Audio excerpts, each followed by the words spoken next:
Le parfum Terre de France, 100% des bénéfices au service de notre pays, présente Sud Radio Berkov dans tous ses états.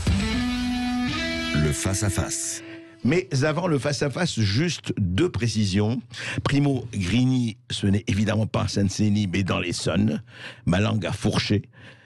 Et puis, félicitations à Marielle Lafont, prix Renaudot 2020, avec Histoire du Fils aux éditions Bûcher-Chastel. Donc après le concours, le Renaudot, c'est pratiquement décerné en même temps.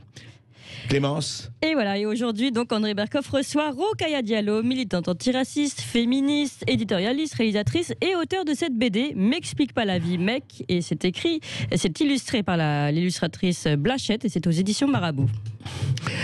Rokhaya Diallo, alors moi j'ai reçu ça il y a une semaine, le M'explique pas la vie mec, et j'ai trouvé ça très drôle, très marrant. Évidemment, quand on est un homme, on se dit ça y est, là on n'est pas dedans. Si, on est dedans, mais où on a l'air d'ahuri, où on a l'air de salauds revendicatifs, machistes, misogynes, voulant toujours expliquer leur supériorité.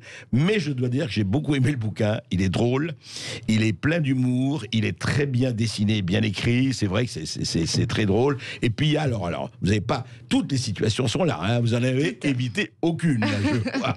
C'est assez drôle, non, c'est vrai, c'est très bien fait et c'est très drôle. Alors, ce que j'ai adoré, alors vous allez nous traduire, parce que évidemment, Rokhaya Diallo, comme elle va souvent aux États-Unis, et comme maintenant on parle plus français, alors il y a le mansplaining.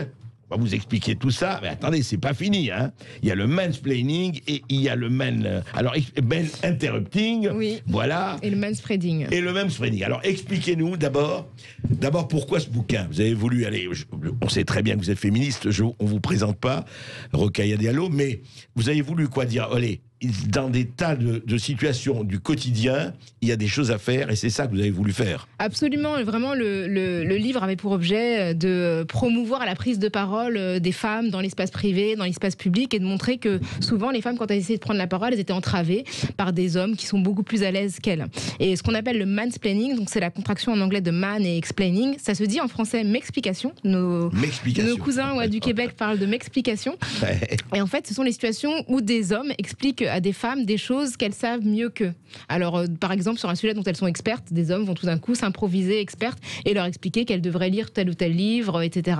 Et raconter l'anecdote. Alors, donc c'est un terme qui a été inventé par la journaliste américaine Rebecca Solnit, qui s'est retrouvée lors d'un événement à discuter de son sujet d'expertise avec un homme qui lui a dit « mais vous devriez lire ce livre » et qui a commencé à lui faire l'argument du livre, sauf qu'en fait, au bout de la conversation, elle lui a dit « en fait, je l'ai écrit ce livre ».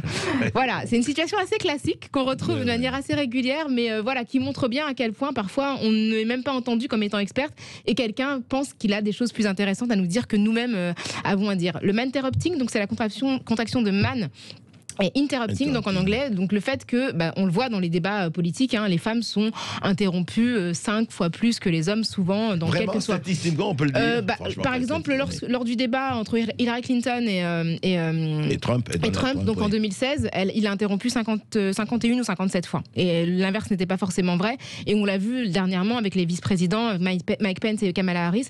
Plusieurs fois, Kamala Harris a dû lui dire I'm speaking, je suis en train de parler pour suivre la parole. Mais elle fait pas la même chose. Enfin, elles font pas la même chose, les femmes. Pas au même niveau. Par exemple, pendant les primaires de la droite, Nathalie Kosciusko-Morizet a été interrompue plus que les autres hommes qui étaient autour de la table et ça a été décompté. Et on se rend compte que dans les débats, souvent les femmes sont moins nombreuses et en fait on les écoute moins. Et c'est le cas aussi dans les réunions privées, parce que c'est vrai qu'on parle des débats, ça concerne pas forcément tout le monde, mais dans des réunions au travail, etc. Non seulement elles sont plus interrompues, mais parfois une idée est formulée par une femme, on ne l'écoute pas. Et quand elle est répétée par un homme, tout d'un coup on trouve que c'est formidable et c'est super intéressant. Et enfin le troisième terme, donc qui est aussi un néologisme récent, c'est le manspreading. Alors, qui a été rebaptisé, peut-être que ça va vous aider si je vous dis comment il a été rebaptisé par des féministes en France, c'est le syndrome des couilles de cristal. Donc c'est cette manière dont les hommes ont l'impression d'avoir quelque chose de tellement important entre les jambes qu'ils s'étalent dans les transports en commun en écartant les genoux et en ne permettant pas aux femmes de s'asseoir, et elles sont obligées d'occuper un tout petit coin. Et ça, c'est quelque chose qu'on voit beaucoup dans les transports en commun, où en fait on arrive, il y a 2 places, mais il y a un homme qui en prend 1,5 parce qu'il se dit que vraiment sa personne est trop importante pour permettre à une autre de cette. C'est vrai, alors Rokhaya Diallo, dans votre livre, je vous ai surpris en flagrant délit de woman spreading. Je vais vous dire, il y a un dessin où la fille met son sac à côté et dit excusez-moi, c'est mon sac. Charrie quand même, supposez qu'il y ait quelqu'un de fatigué et de, ah ouais, non, elle a mis son sac à côté, non, c'est mon sac. Oui, justement, c'est pour montrer l'absurdité, effectivement, cette planche, en fait, donc, que Blachette a dessinée, c'était vraiment pour montrer que ça peut être complètement absurde et dire, bah oui, mon sac aussi a besoin de cette place dans les transports, mais généralement, on ne le fait pas dans la vie. Non, mais alors, justement, l'idée de base, c'était quoi? C'était une espèce de, évidemment, d'humour, etc., de le faire sous forme humoristique, et de ce point de vue, c'est tout à fait réussi. Mais c'était quoi de dire, au fond, aux femmes, même dans les petits gestes, il s'agit pas, c'est pas les grandes manifestations, c'est les grandes doctrines féministes, c'est de dire, regardez, c'est dans le quotidien que ça se passe, et à chaque fois, essayer de reprendre pas le pouvoir, mais essayer de rééquilibrer, c'est ça? C'est ça, en fait, c'est de dire que finalement, heureusement, les féministes, les luttes féministes ont permis beaucoup d'avancer, mais on se rend compte qu'il y a des choses qui subsistent, notamment dans le quotidien, qui peuvent paraître superficielles, mais quand elles s'additionnent, en fait, empêchent les femmes tout simplement de s'imposer, de s'exprimer. Et donc nous, on voulait décrypter ces situations pour montrer que finalement le sexisme, en fait, c'est protéiforme, et puis donner des outils aux femmes pour s'imposer, tout simplement, pour répondre quand elles sont interrompues, pour essayer de s'affirmer quand on leur explique des choses qu'elles savent déjà très très bien.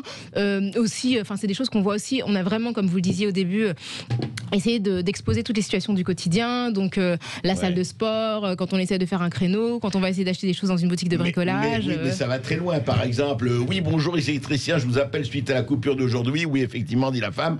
Y a-t-il votre mari ou un homme dans les parages pour que je puisse l'expliquer? Franchement, vous croyez que c'est encore comme ça? Il y a des choses qu'on nous explique parfois très très lentement, comme si on était incapable de les comprendre. Quand on est une femme, a priori, il y a des expertises qu'on nous soupçonne pas. Où on va quand on est dans une situation égalitaire, dans un rendez-vous professionnel avec un homme, il arrive quand même souvent qu'on nous prenne pour l'assistante. Je réalise des films. Franchement, ça vous est... Moi, ça m'est arrivé en fait qu'on pense que je n'étais pas la réalisatrice de mon film, mais que c'était l'homme qui tenait la caméra, qui réalisait, et en fait qu'on m'ignore, qu'on parle à la personne qui était à côté de moi, et qu'en fait on me parle, limite, comme si j'étais une personne décorative. C'est ça. Donc oui, que parfois les gens n'imaginent pas qu'on soit au niveau de compétences qu'on est. Ça arrive assez souvent. Ça arrive dans des circonstances diverses. Mais c'est vrai qu'on a lancé par exemple sur Twitter le hashtag m'explique pas la vie mec, et j'invite les gens qui nous écoutent à le suivre sur Twitter, et on a reçu un nombre de témoignages assez fascinants. Et ce qui revient le plus souvent, qui m'a beaucoup étonnée, c'est la manière dont des femmes se font expliquer leur propre corps par des hommes. C'est-à-dire que les femmes qui disent qu'elles ont mal au ventre pendant leur menstruation, et les hommes qui leur disent non mais je pense pas que tu es aussi mal et tu devrais prendre un Doliprane, c'est quelque chose qui est revenu mais énormément. Moi je l'avais déjà vécu, mais je pensais pas que c'était aussi courant. C'est amusant parce que les hommes on connaît pas ça. A priori, c'est pas notre territoire de prédilection. Les hommes qu'on dit donc cisgenres, mais c'est vrai que a priori ils savent pas. Mais cette manière de dire oui, faut pas exagérer, ça fait pas si mal que ça. Ça arrive souvent parce qu'il y a beaucoup de femmes qui souffrent beaucoup, et souvent on pense que c'est un peu exagéré, que ça ne justifie pas un arrêt dans le cadre du travail, etc. Oui, j'ai beaucoup aimé, ça c'est très bien. Et puis vous parlez de ces cultures aussi, quand tu vois les femmes qui sortent en boîte ne sont pas respectables, etc. Tout à fait. La manière de dire, en fait les femmes, il y a toujours une manière de dire qu'elles en font trop quand elles sont trop libres dans leur manière de faire la fête, d'avoir une activité sexuelle, etc. C'est toujours trop ou pas assez. Il y a toujours d'un côté comme de l'autre des hommes qui vont dire qu'il faut qu'elles soient trop comme ça ou trop de l'autre côté. Oui, mais alors justement, Rokhaya Diallo, on n'a souvent pas été d'accord là-dessus, mais est-ce que vous ne chosifiez pas, vous et Blachette, là-dessus? Je l'explique. Tous les hommes ne sont pas comme ça, vous le savez très bien. C'est toujours le piège de la généralisation pour moi. Ça, c'est bien, mais vous savez très bien qu'il y a des hommes assez intelligents ou ouverts qui ont en tout cas intégré ça. Franchement, il y en a pas mal, il y en a beaucoup. Et puis, il y a des cultures aussi qui n'intègrent pas ça. Il y a des cultures, franchement, spécifiques où la femme est inférieure. Il faut le dire. Moi, je dirais pas ça. En tout cas, sur le plan culturel, je pense que c'est beaucoup plus complexe que ça. Je pense que le sexisme s'exprime dans toutes les cultures d'une manière mais pas de la même façon. Plus ou moins différente, qui s'exprime différemment. Ce que je dirais, c'est que, bien sûr, c'est quelque chose qui vient toujours de dire pas tous les hommes. Mais en même temps, moi, j'ai pas envie de faire un livre pour féliciter les hommes qui se comportent bien. Je veux dire, c'est la base. Alors vous les condamnez tous, quoi. Non, mais je me concentre sur ce qui ne va pas. Et je pense que ceux qui se comportent correctement se reconnaîtront. Et je trouve qu'il y a toujours ce truc-là de vouloir dire pas tous les hommes. Évidemment, c'est un livre qui n'a pas de vocation à être exhaustif. Être universel. Donc voilà, c'est juste montrer des situations qui sont récurrentes et dire que s'il y a des hommes qui se reconnaissent pas, ils ont qu'à offrir le livre à leurs amis qui se reconnaissent, qui le reconnaissent, par exemple. C'est bien. Mais sur les cultures, je pense qu'il faut qu'on soit attentif à des choses. Peut-être qu'il y a des codes en fait qui font qu'on n'arrive pas à identifier forcément le sexisme de la même manière selon la culture et la manière dont il s'exprime. Non, c'est vrai, mais je veux dire, mais on en reparlera après les infos. Juste un mot quand même. Il y a ce problème qui est que, comment dirais-je, est-ce qu'il n'y a pas, et vous savez très bien, chez certains féministes, c'est pas votre cas, mais est-ce qu'il y a l'espèce de lutte, presque de la lutte des classes, quoi, la lutte finale. C'est-à-dire, les hommes, il faut s'en débarrasser, les hommes, ça sert à rien. Il y a ça, vous le savez. Non, je pense pas qu'il y ait ça. Je pense qu'il y a des femmes. Honnêtement, enfin, on avait eu ce débat d'ailleurs à ce sujet-là. Oui. Je pense qu'il y a des femmes qui disent. J'ai été, par exemple, culturellement conditionnée pour ne lire que des livres d'hommes, pour ne regarder que des films d'hommes. Et aujourd'hui, en tant que féministe, je me dis, je vais rééquilibrer, je vais m'orienter vers des lectures plus de femmes, regarder des films qui sont réalisés ou produits par des femmes. Et il ne s'agit pas, je pense que déjà, aucune femme n'a le pouvoir d'éliminer les hommes de l'espace public ou social. Ça, c'est le talent qui compte, c'est la compétence. Bien sûr, mais je voyais bien qu'il y a un déséquilibre entre les productions féminines et les productions masculines. Et c'est pas parce que les hommes sont plus talentueux, c'est simplement parce qu'ils arrivent à générer plus de financement. On regarde les financements des films de femmes et des films d'hommes, c'est très rare que des femmes aient autant de financement que les hommes. Et je pense qu'il y a une confiance implicite qu'on donne aux hommes, qu'on donne moins aux femmes. Et pareil pour la publication, j'étais contente d'entendre que c'était une femme qui avait gagné le Renaudot cette année. Ben oui. Mais voilà, ça bouge. Ça bouge. Mais ce que je veux dire, c'est que de manière générale, on a plus de confiance en fait. Même on le voit dans le business, par exemple dans la tech, on regarde la manière dont les projets qui sont montés par des femmes sont financés. Les hommes ont plus de financement. Et quand les femmes sont financées, c'est parce qu'elles ont des projets en binôme avec des hommes. On va en reparler tout de suite après les infos. Sud Radio Berkov dans tous ses états. Oui, là, on pourrait parler des Français parlent aux Françaises ou des Françaises qui parlent aux Français. D'un peu ça avec Rokhaya Diallo. Et en fait, ça va au-delà. Mais Rokhaya Diallo, je voudrais vous faire écouter quelque chose. On en avait discuté d'ailleurs un jour, mais moi, c'est vrai que ça n'a pas passé parce que je trouve ça vraiment, du coup, même pas excessif, complètement grotesque. Mais bon, vous me direz ce que vous en pensez. Alice Coffin, donc, qui est au Conseil de Paris, qui est Europe Écologie Les Verts. Écoutez ce qu'elle disait il y a quelques semaines dans une télé. Et vous écrivez quand même, je ne sais pas si je mourrais sans avoir blessé un homme. Mais précisément, c'est une interrogation, mais qui est pas très nouvelle dans le féminisme. Vous n'êtes pas toute seule à dire ça. Mais non, mais comment ça se fait? Enfin, je veux dire, qu'est-ce qui joue en fait justement dans ces exactions-là quotidiennes, dans la façon dont on se fait trucider, violer, tuer, enfin vraiment, c'est ça quoi, le quotidien. Qu'est-ce qui joue là-dedans que en fait, en face, ça répond pas, ça ne riposte pas. Dans quel genre de conflit, depuis des siècles et des siècles et des siècles, une même population se ferait systématiquement attaquer par une même autre population et jamais ne prendrait les armes, jamais ne répondrait. Alors quand même, ça d'ailleurs c'est intéressant parce qu'elle a une position de guerre. Alors là, c'est la guerre, vraiment, ni des races, ni des classes, c'est la guerre des sexes. Et vous savez, elle a dit, moi je me marierai jamais parce que je ne veux pas être violée, ni tabassée, etc. Elle l'a pas dit comme ça, elle a dit que le fait de ne pas être mariée à un homme la préserve de potentielles violences qui sont effectivement... Oui, mais enfin, factuellement, c'est vrai. On ne peut pas dire ça parce que ça justifie. Après, vous attaquez au racisme systémique. C'est pas du racisme systémique, ça? Non, c'est un constat. Les hommes, mais tous les hommes, regardez, guerre des classes, oui, ça fait des siècles et des siècles de violence, d'accord. Enfin, je vais dire, généraliser comme ça, quand même. Le fait est que, concrètement, il y a un viol toutes les 7 minutes. Et après, moi, ce qu'elle disait tout à l'heure, ça me rappelle une anecdote très dur qu'a raconté Virginie Despentes dans son livre King Kong Theory. Elle raconte en fait le viol qu'elle a subi et lors de ce viol en fait elle avait un couteau sur elle et que pendant toute l'agression qu'elle a subie, la seule crainte qu'elle avait c'est que son agresseur trouve le couteau et s'en prenne à elle. Il n'y a pas une seconde où elle a imaginé à prendre le couteau pour s'en prendre à la personne qui l'agressait.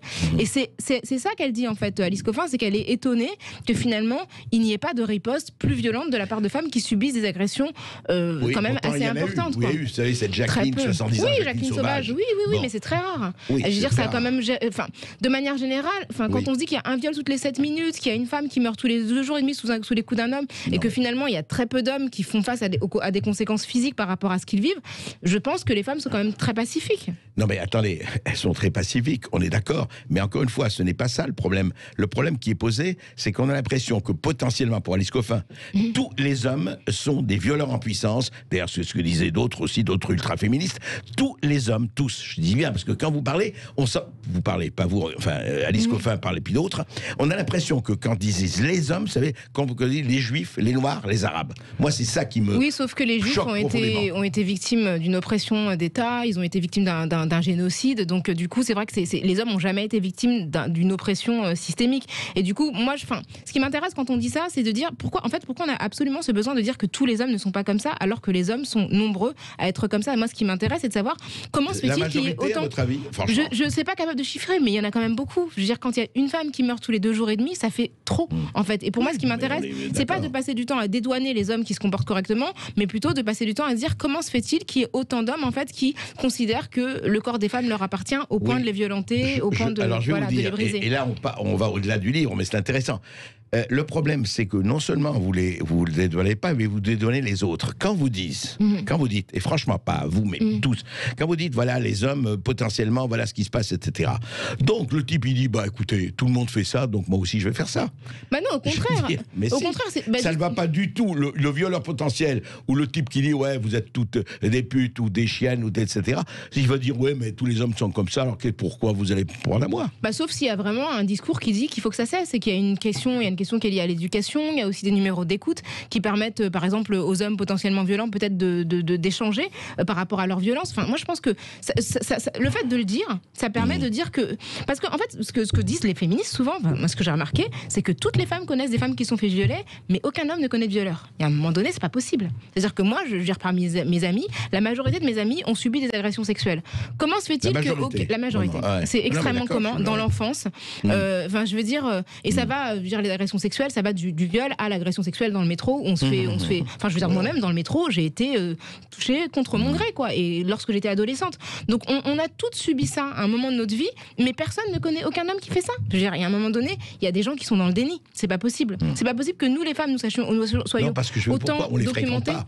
Des gens qui se comportent comme des porcs. Où ils le disent pas, où on ferme les yeux. Enfin, il y en a beaucoup. En tout cas, il y en a. C'est pas le même homme qui s'en prend à toutes les femmes. C'est qu'il y en a quand même suffisamment partout pour que ce soit une expérience partagée. Donc, je pense qu'il faut qu'on prenne tous nos responsabilités et qu'on regarde autour de nous qui agit de cette manière-là et comment on peut faire en sorte que ça cesse. C'est vrai, mais simplement, Rokhaya, je le dis, dans les responsabilités, je pense que la généralisation à tous les hommes me paraît irresponsable. Ouais, moi, ce que je pense, c'est vraiment qu'il faut pas minorer ça. Et que si les hommes sont... Enfin, moi, je trouve que c'est bizarre, en fait, d'avoir autant à cœur de dire oui, c'est pas tous les hommes, etc., quand c'est aussi grave, en fait. Mais parce que c'est pas vrai. Bien sûr, il y a des hommes bien, mais heureusement. Alors dites-moi, pour revenir au quotidien, pour pas rester justement dans la théorie, etc., mon corps m'appartient. Non, mais ça, c'est vrai qu'il y a beaucoup de choses à dire là. C'est vrai, et j'ai beaucoup aimé ça. Ça tape après l'amour, là, ça tape plus autant que ça. T'es origine, ma puce, la première fois. Vous voulez dire que, oui, beaucoup d'hommes disent, ouais, si tu jouis pas, c'est parce que t'es nul. C'est parce que tu connais pas bien ton corps. C'est-à-dire qu'il y a toujours cette manière de pas reconnaître son incompétence. Je veux dire, c'est pas grave, en fait. Ça arrive que parfois, on sache pas comment s'y prendre, et en fait de renvoyer la faute vers la femme en disant ah non mais moi d'habitude ça se passe comme ça, donc c'est que toi tu ne connais pas bien ton corps, alors que généralement on est la meilleure experte de son propre corps. Donc c'est encore une fois, même dans la sexualité. Et en plus, la sexualité féminine est très très peu connue. Hein. Le clitoris a été modélisé. Le continent noir, comme on l'appelait. Qu'on l'appelait de manière un petit peu brumeuse, mais le clitoris en fait a été modélisé en 3D dans la dernière décennie. Donc ça fait pas longtemps en fait. C'est-à-dire qu'on s'intéressait même pas à la manière dont le corps féminin était constitué. Du coup, c'est vrai que cette expertise-là n'est pas si développée que ça, et qu'il y a quand même beaucoup d'hommes qui sont dans le déni par rapport au fait que des fois ils savent pas grand-chose, et qu'il faut aussi avoir l'humilité de dire qu'on peut apprendre. C'est vrai. Ça c'est évident. Et effectivement, d'ailleurs, Et ça, c'est vrai que c'est ancestral aussi. Il y a des tas de choses, il y a des siècles et des siècles. Exactement, voire des millénaires, effectivement. Mais alors, dites-moi, vous allez jusqu'à la fashionista. Alors, franchement, vous n'épargnez rien. Alors, ça va, la mode, oui, c'est-à-dire que vous dites... mais alors, on n'a plus le droit de dire, ah, t'as une robe peut-être qui n'est pas ça, parce que sous prétexte que ma cravate n'est pas bien. Non, mais nous, on ne critique pas les vêtements. C'est-à-dire que les femmes politiques et leurs vêtements, moi, je me souviens quand Cécile Duflot a été chahutée à l'Assemblée nationale parce qu'elle avait une robe à fleurs, mais c'était disproportionné. On se dit, mais attends, il y a une ministre qui vient énoncer un propos politique et tout d'un coup il y a des espèces de cris qui surgissent de toutes parts parce qu'elle avait une robe à fleurs et parce qu'un jour il faisait... C'est ça, il y a une autre femme qui a été effectivement victime de caquettement parce qu'elle s'exprimait, mais cette question de la tenue des femmes, c'est souvent commenté, hein. Souvent quand c'est trop coloré, alors quand c'est trop luxueux, comme Rachida Dati, c'est too much, quand ça l'est pas assez, c'est un manque de classe, quand on a l'afro comme Sibeth Diagne, ça va pas, enfin il y a toujours comme ça, alors que il y a plein d'hommes politiques qui ne sont absolument pas élégants, sur lesquels on ne dit rien parce qu'on pense que ce qui est important, c'est pas tant leur qualité en termes de mode. On dit, vous savez, les gens disent sur les réseaux sociaux, ils y vont. Hein, je veux dire. Beaucoup moins que pour les femmes. Hein. Les femmes, quand même, elles n'ont pas le droit à l'erreur au niveau des vêtements. Hein. Non, mais oui, enfin, c'est vrai. Mais alors, dites-moi, pour vous, Margaret Thatcher, c'est un homme ou une femme? C'est une femme politique qui montre bien que la politique n'est pas genrée. C'est une femme politique extrêmement dure et conservatrice. Voilà. Mais qui montre que justement. Absolument, c'est une femme politique. Donc elle a le droit d'avoir des idées conservatrices. Ah bah oui, il y en a beaucoup des femmes conservatrices. Hein, et on a vu des femmes diriger des États de manière austère, dure. Elle a été très dure avec le mouvement indépendantiste irlandais, avec les ouvriers dans la guerre des Malouines. Enfin, c'est une femme qui a été particulièrement brutale. D'accord. Enfin, de manière indéniable. Mais ça montre bien que voilà, la politique, c'est pas une question de genre.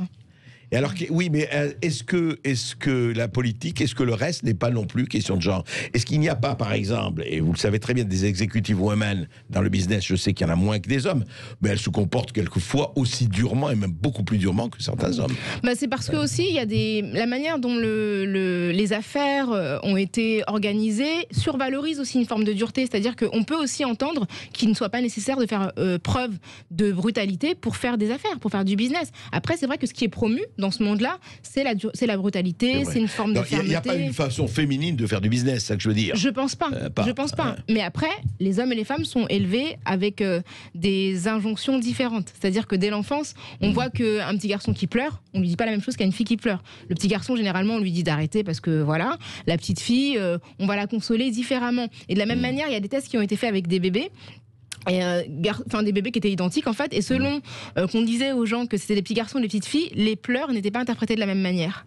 Et on voyait bien que chez les petites filles c'était considéré comme un caprice, alors que chez les garçons c'est la colère, c'est une espèce d'énergie qui est complètement vue différemment, alors que c'était les mêmes pleurs. Et donc je pense que dès l'enfance, on va dire à une petite fille facilement t'es jolie, t'es bien habillée, et que du coup elle investit ça comme étant très important. C'est terrifiant, même le lacrymal est genré maintenant. Absolument. Vous imaginez oui. On se retrouve tout de suite après cette petite pause. Et avec les auditeurs. Voilà, n'oubliez pas ce numéro de téléphone, 0826 300 300. Justement, les auditrices de Sud Radio, venez intervenir, venez nous dire, vous, si vous trouvez qu'il est difficile de trouver sa place dans la société actuelle. Venez parler de féminisme. Et puis les auditeurs, venez nous dire, vous aussi, ce que vous en pensez. On vous attend tous. Absolument, vous pouvez aussi revenir sur les autres sujets, les manifestations pour les libertés, les violences policières et les violences contre la police. On vous attend tout de suite. Le parfum Terre de France, 100% des bénéfices au service de notre pays, présente. Ici Sud Radio. Les Français parlent aux Français. Les carottes sont cuites. Les carottes sont cuites. Sud Radio Berkov dans tous ses états. Et André Berkoff est toujours dans tous ses états avec son invité Rokhaya Diallo, militante antiraciste, féministe, éditorialiste, et qui nous présente cette bande dessinée M'explique pas la vie, mec, et c'est aux éditions Marabout. Alors justement, Rokhaya Diallo, pendant qu'on parlait, évidemment, les tweets ont commencé à arriver et tout. Et Malpensant m'a envoyé un tweet, il dit ceci: André Berkoff reçoit Rokhaya Diallo sur Sud Radio.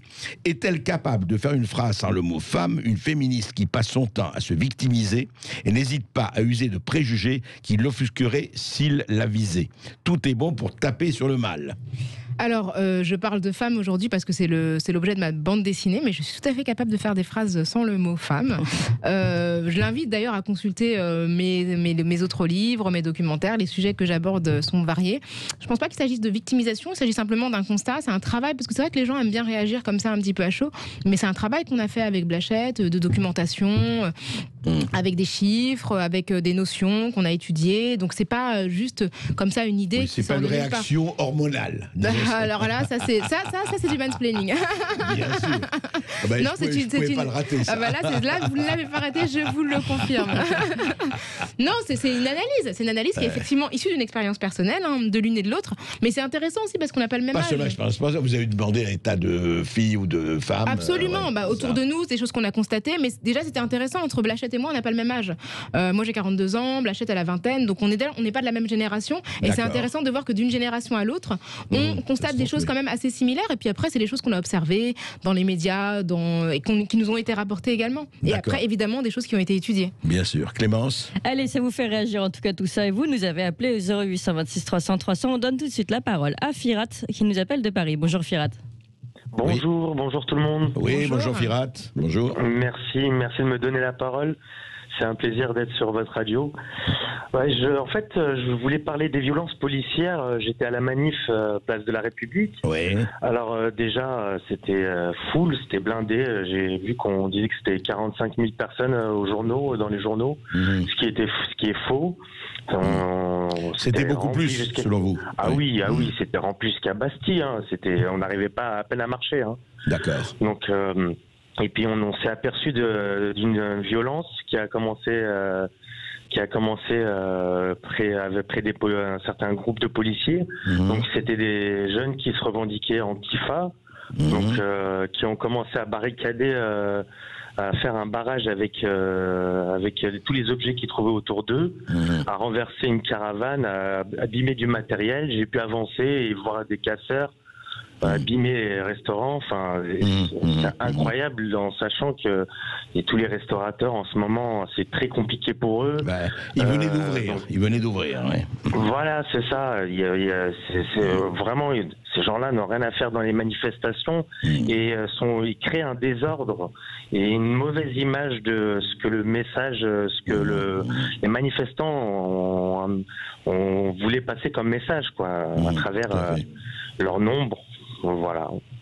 Oui, non, mais ça, il y a un vrai problème, et on l'a vu. Il y a une revendication légitime par rapport à la loi sécurité globale, et puis il y a des gens, mais c'est pas nouveau, depuis les Gilets jaunes, on le sait, qui arrivent, et je le dis, et d'ailleurs, je suis pas le seul, loin de là, et qu'on laisse complaisamment rentrer pour casser.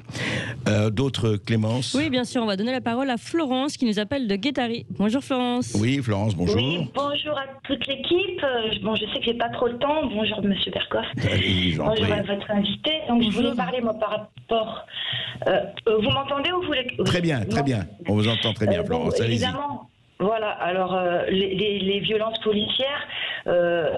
Comme on dit, il n'y a pas de mauvais chevaux, il n'y a que des mauvais cavaliers. Bon, moi je ne suis pas pour cette violence évidemment. Par contre, il y a eu tellement une violence énorme depuis 2 ans par rapport aux Gilets jaunes qu'il y a une haine et une colère qui monte partout chez les gens des campagnes et d'ailleurs. Ouais.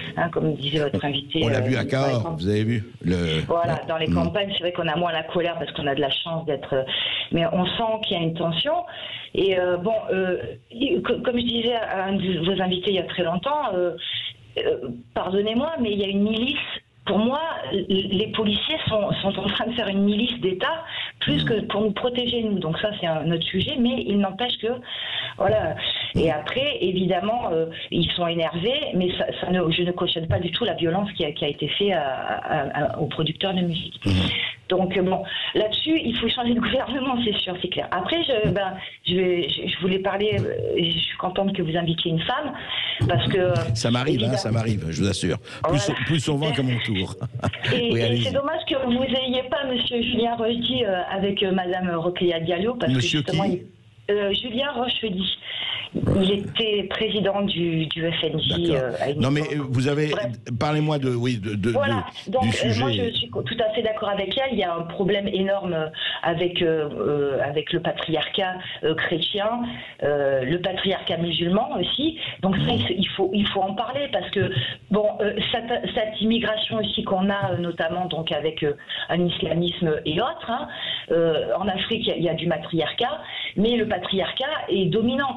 Et c'est justement ici pourquoi moi, en tant que femme, je protège le côté libertaire de la France, parce que les femmes en prennent plein la gueule. Il y a beaucoup de femmes, quand on regarde les faits divers, où les policiers ne prennent même pas leur plainte, parce que c'est pas grave, ça va s'arranger. Donc évidemment, il ne faut pas en faire tout un truc, parce que heureusement, moi j'aime les hommes aussi, mais il faut que les hommes se réveillent et aussi nous protègent, je pense. Et je suis d'accord avec Madame Diallo quand même, qu'il faut un peu laisser respirer les femmes et leur donner un peu de tendresse qu'on mérite, quoi. Voilà. C'est clair.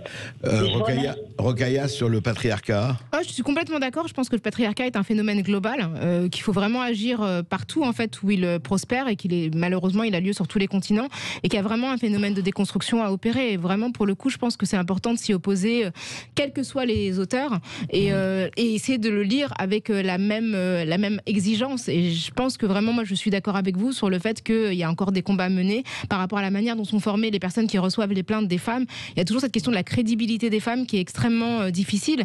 Et parfois, il y a vraiment beaucoup de maladresse qui font que les femmes, après des situations d'agression, se trouvent face à des gens qui ne sont pas formés pour recevoir cette parole et pour les mettre à l'aise parce qu'elles ont été violentées physiquement et psychologiquement.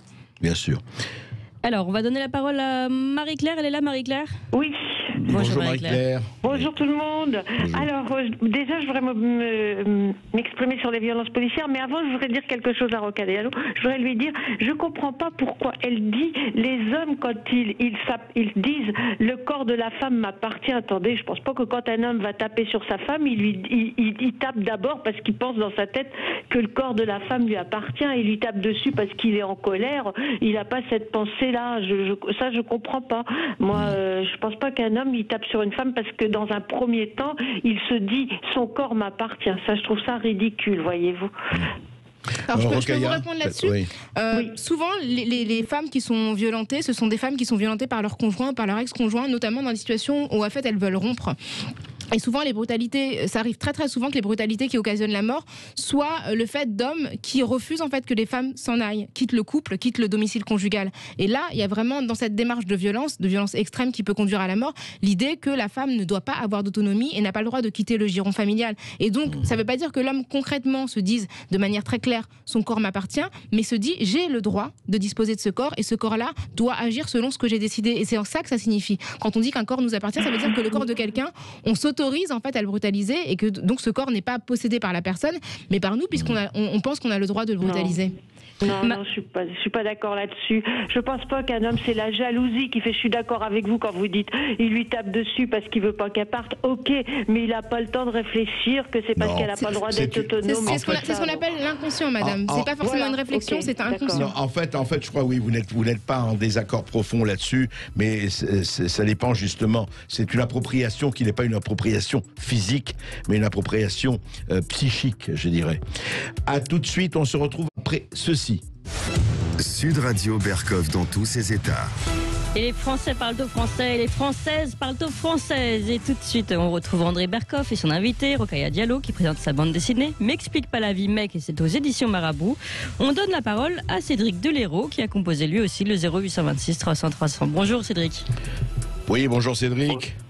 Bonjour Monsieur Berkoff, bonjour Madame Diallo. Moi je venais pour éviter de faire un amalgame sur tout ce qui est féminin et masculin.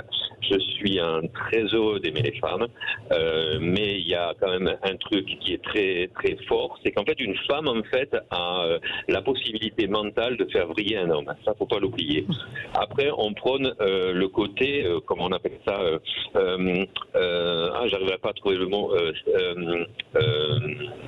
Sexiste, c'est vrai qu'on est dans une époque où en fait il y a des pro-féministes qui s'appellent notamment Nicki Minaj, à qui on voit souvent plus ou moins dénudée, Ariana Grande qu'on voit plus ou moins dénudée, et elle se prône féministe à fond les gamelles. On ne sait plus trop où on va aujourd'hui.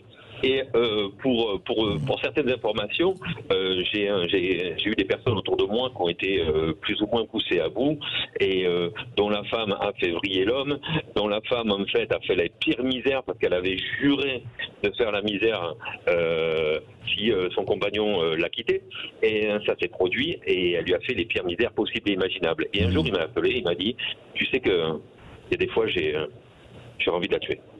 Et c'est dur de dire ça. Bon, après, les deux personnes se sont complètement séparées. Elle est partie à l'étranger, lui, il est resté en France et tout ça. Mais ça me fait penser un peu à un sketch qu'il y a eu une fois où le gars, en fait, il en a marre de sa femme et puis elle lui fait la misère pas possible. Et puis d'un seul coup, on entend dans ce sketch le monsieur qui fait « Et puis vous vous retrouvez dans la forêt de Rambouillet, en pleine nuit, à creuser un trou. » C'est odieux, hein. Mais à un moment donné, on se dit, je suis très respectueux des femmes, mais je ne comprends pas pourquoi, en fait, on parle souvent, c'est vrai, on parle souvent des femmes qui sont battues et tout ça, mais on a oublié, notamment, il y a eu comment on appelle ça, un procès, je crois, il y a 5 ans, d'une femme qui a violenté un homme, qui l'a séquestré, qui l'a brûlé au corps, et elle a pris moins qu'un homme s'il avait fait ça.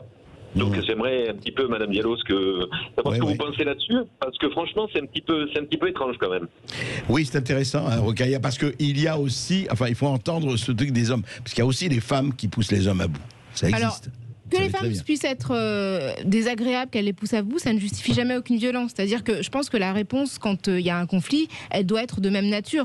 Donc c'est vrai que répondre à quelqu'un qui est agaçant, qui est pénible, qui rend la rupture difficile par de la violence physique, pour moi c'est incompréhensible et c'est injustifiable. Après, c'est vrai que parfois ce sont des femmes qui commettent des meurtres ou des brutalités sur les hommes. Mais de manière systémique, si on doit regarder l'ensemble des situations, ça arrive plus souvent dans l'autre cas. Les femmes sont beaucoup moins impliquées, de manière générale, de toutes les façons, dans des actions brutales. Dans la société, même dans les accidents de la route, les femmes sont moins impliquées parce que la socialisation des hommes et des femmes fait que les femmes ont des comportements, de manière générale, moins violents. Pour en revenir sur ce que vous disiez sur Nicki Minaj et Ariana Grande, alors moi j'aime beaucoup Nicki Minaj, j'aime bien ce que fait Ariana Grande. Je trouve qu'au contraire, des femmes qui assument leur sexualité, mais de leur propre fait, je trouve que c'est fort. Nicki Minaj, Cardi B ou Meg Thee Stallion, je trouve que ce qu'elles font avec leur corps, qu'elles décident de s'imposer en étant des femmes puissantes, mais en disposant de leur corps comme elles le veulent, pour moi c'est aussi une forme de féminisme. Justement, pour moi, dans le féminisme, on peut choisir de se couvrir, de se découvrir, mais l'important c'est qu'on choisisse soi et qu'on s'impose comme on le veut, quelle que soit la forme de son corps. C'est ça, mais pas que féministe hostile. Oui, allez-y.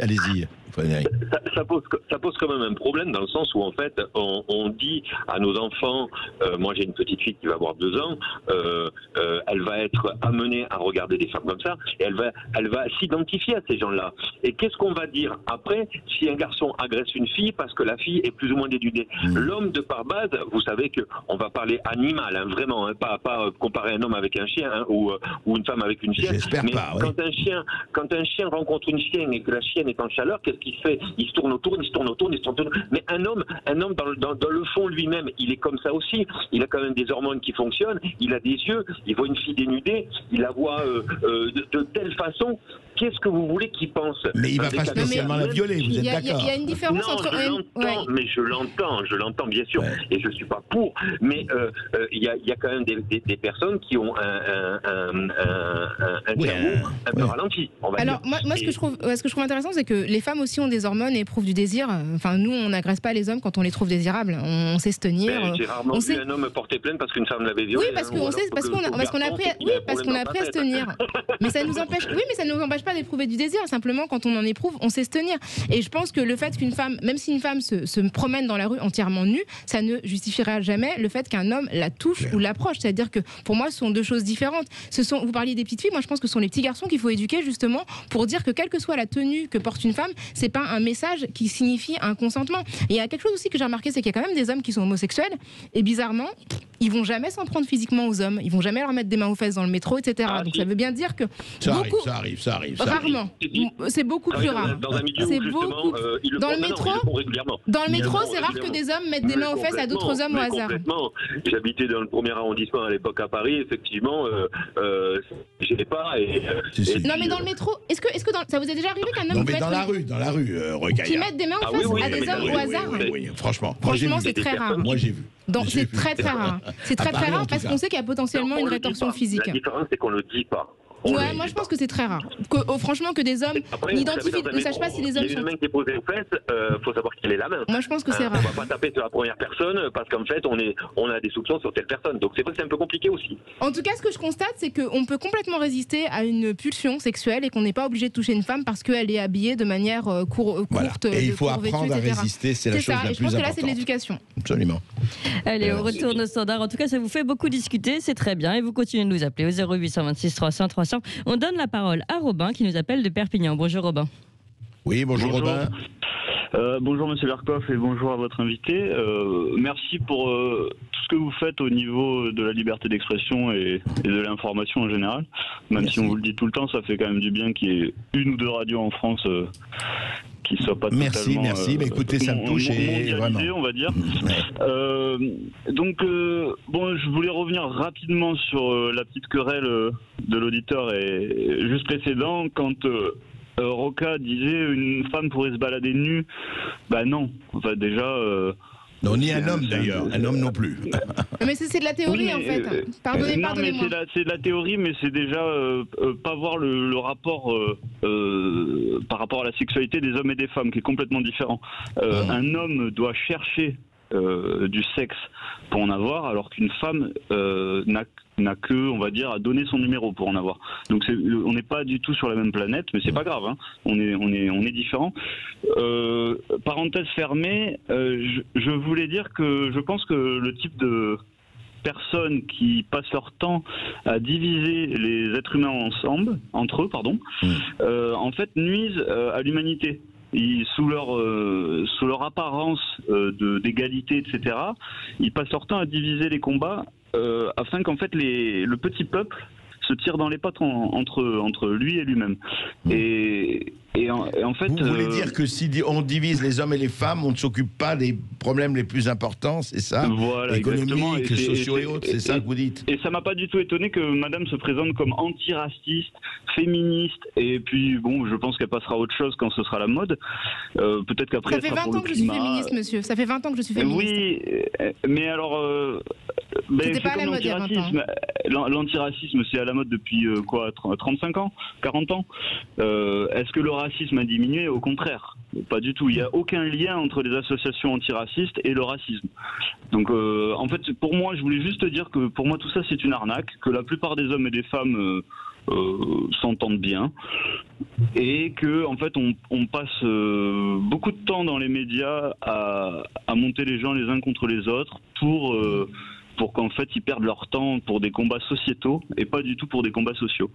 Donc voilà, je voulais dire à cette femme que j'ai compris que c'était une arnaque, j'espère que d'autres l'ont compris, et à titre personnel, je connais pas mal de femmes qui en ont vraiment assez des féministes hystériques et je suis hystérique, monsieur?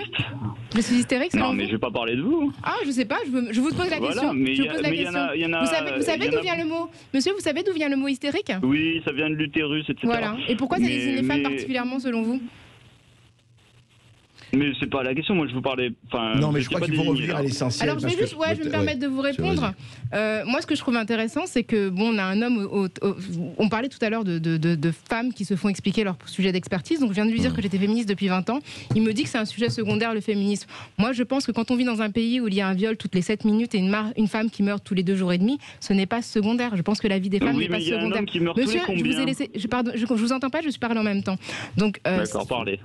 Ce que je vous disais, c'est que pour moi, la mort des femmes, le corps des femmes, la violence sur les corps des femmes, ce n'est pas un sujet secondaire. Et je pense qu'il ne s'agit pas de diviser. Quand on observe des questions qui sont graves, qui peuvent porter atteinte au corps des femmes et à leur vie, le fait de les dénoncer, c'est permettre de dépasser cela pour justement avancer ensemble. Je pense que quand je viens parler avec André Berkoff à son micro, alors que en termes d'idées, beaucoup de choses nous opposent, je ne fais pas de la division. Au contraire, je fais un pas vers une personne qui ne pense pas la même chose que moi pour qu'on puisse échanger et réfléchir à un projet de société qui nous permettent d'avancer ensemble. Diviser, au contraire, c'est justement se terrer d'un côté et refuser, en fait, de confronter ses idées à d'autres. Ce que je fais ici, c'est de venir confronter mes idées. Et je pense que c'est un petit peu parler d'arnaque pour une personne qui travaille sur des questions. Je veux dire, moi, mon livre, il vient d'une étude. Vous, quand vous dites « je connais des femmes qui vous n'allez pas m'apprendre ce que c'est que d'être une femme. Vous connaissez des femmes, je suis une femme et je suis une femme depuis 42 ans. Donc je pense être mieux placée que vous pour dire ce qu'est une femme, non seulement parce que je suis une femme, mais en plus parce que c'est un sujet que que j'ai étudiées, contrairement à vous, Rokhaya, je pense. je voudrais juste, pour revenir au point primaire qui est intéressant, qui est au-delà de ce que vous dites et qui est tout à fait légitime. Mais ce que disait, est-ce que effectivement aujourd'hui, on ne pourrait pas dire, sans minimiser la chose ou l'égalité, que ce féminisme ou cet ultra-féminisme, encore une fois, je ne parle pas de vous spécifiquement, peut-être qu'il y a, alors ce que dit notre auditeur, qu'il y a des combats plus urgents. Est-ce que ce combat-là ne masque pas le reste? Au contraire, ce que vous dites vous, au contraire, il permet de clarifier les choses. Parce que le vrai problème, il n'y a pas les vrais problèmes, tous les problèmes sont vrais. Il ne faut pas non plus, moi, je ne fais pas de hiérarchie là-dessus.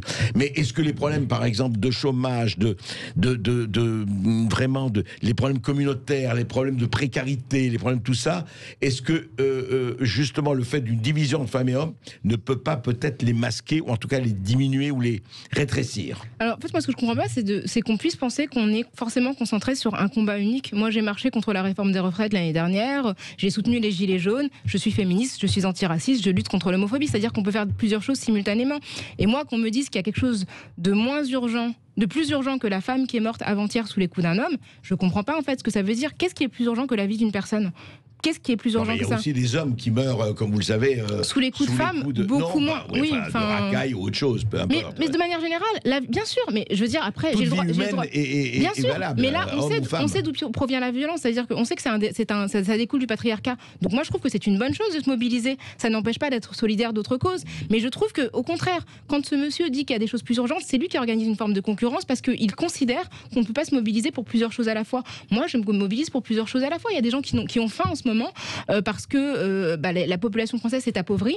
Il y a des associations de caritatives en fait qui sont en rupture de stock pour distribuer de l'alimentation. Ça m'intéresse aussi. La question de la santé mentale aujourd'hui, le fait que 41% des personnes âgées soient déprimées depuis septembre plus que par rapport à l'année dernière, ça m'intéresse aussi. Mais je peux faire cette bande dessinée, parler de la santé mentale, parler de la faim chez les Français et parler des violences contre les femmes. Je pense que c'est simultané. C'est-à-dire que moi, je pense que ce monsieur ne fait pas confiance en l'intelligence humaine. On peut se mobiliser sur plusieurs causes et s'intéresser à plusieurs choses. Et c'est pas divisé de dire qu'aujourd'hui il y a la pauvreté en France. Au contraire, et la pauvreté touche évidemment plus encore les femmes qui sont en situation de précarité. Allez, vous continuez de nous appeler en tout cas pour ces débats qui vous touchent beaucoup en tout cas. Et vous nous appelez encore 0826 300 300, surtout dans quelques instants. Sud Radio Berkov dans tous ses états. Mais non, les carottes ne sont pas cuites chez André Berkov qui reçoit Rokhaya Diallo aujourd'hui qui nous parle de sa bande dessinée M'explique pas la vie, mec, aux éditions Marabout. On donne tout de suite la parole à Sophie qui nous appelle de Loire-Atlantique. Bonjour Sophie. Oui, bonjour Sophie. Bonjour.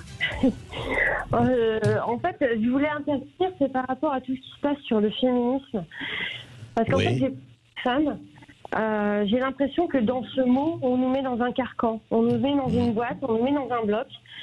Alors, je suis pas, dans tout ce qu'on entend, je ne me sens pas féministe.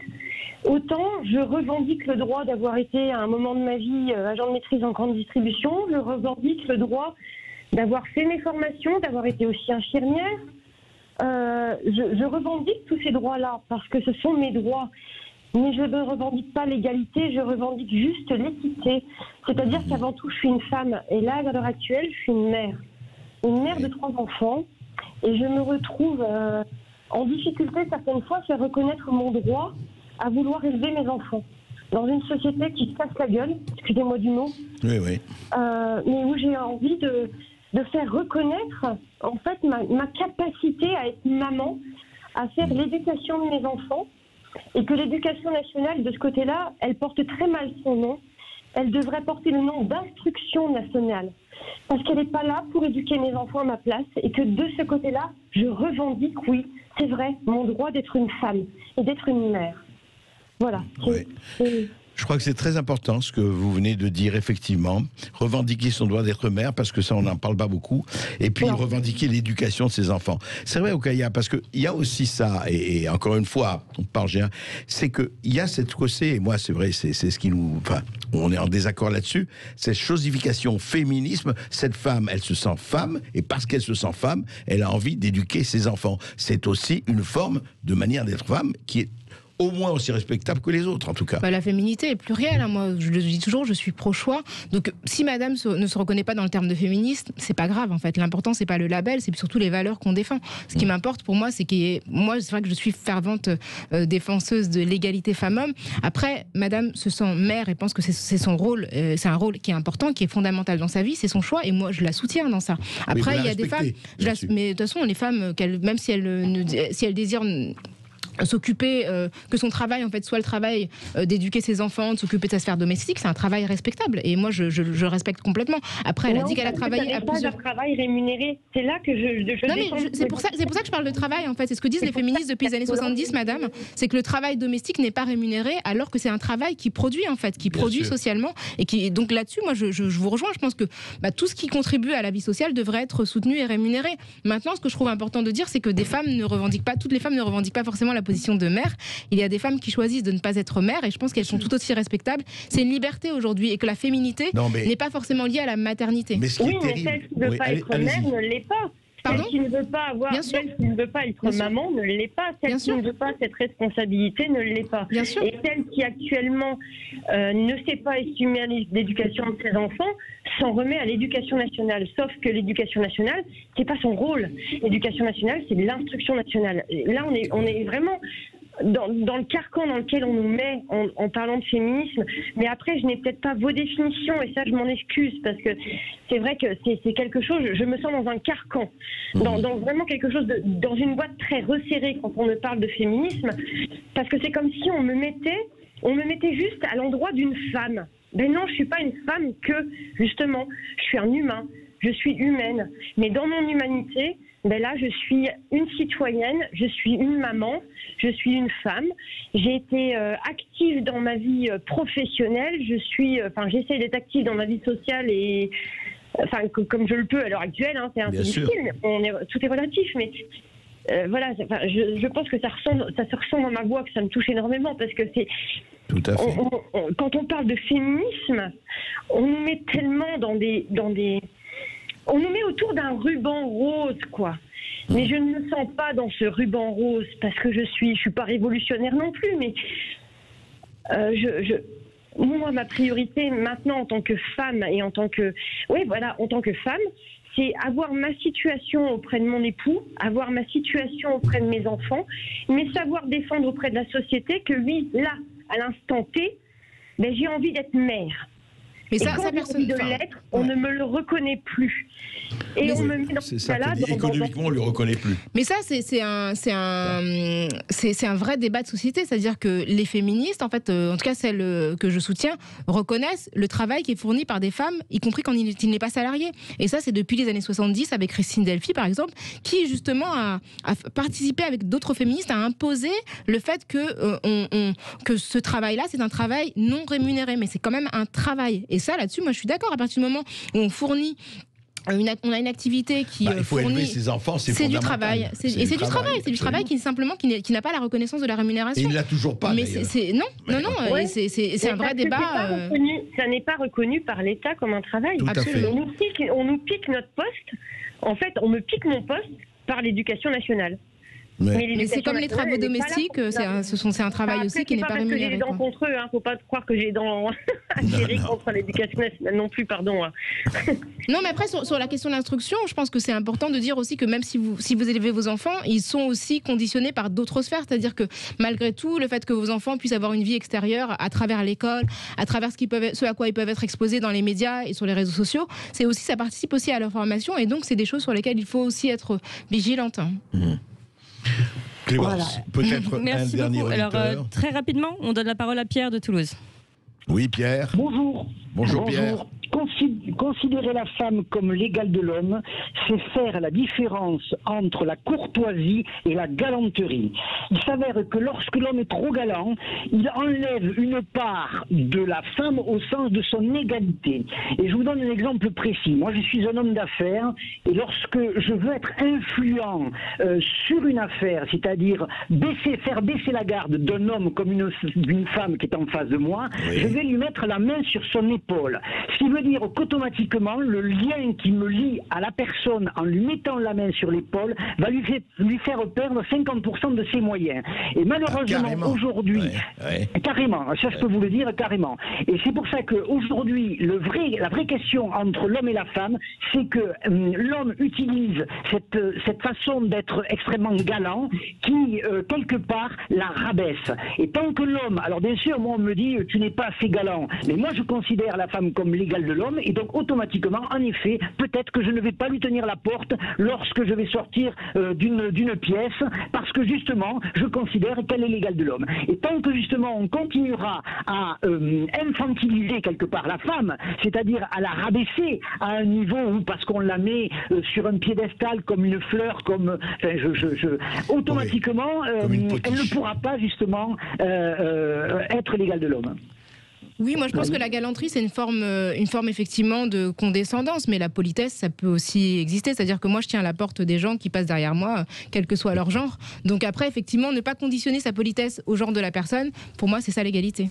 Eh bien écoutez, on finit sur l'égalité, vous voyez, on va toujours finir sur l'égalité, ça c'est important. Allez, merci beaucoup André Berkoff, merci beaucoup Rocaille Diallo. Je rappelle votre bande dessinée M'explique pas la vie, mec aux éditions Marabout, et d'une bande dessinée à l'autre dans quelques instants chez Brigitte Lahaye, un autre auteur de BD, Philippe Bruno, l'incroyable histoire du sexe. Voilà, c'est à retrouver aux éditions Les Arènes. À tout de suite.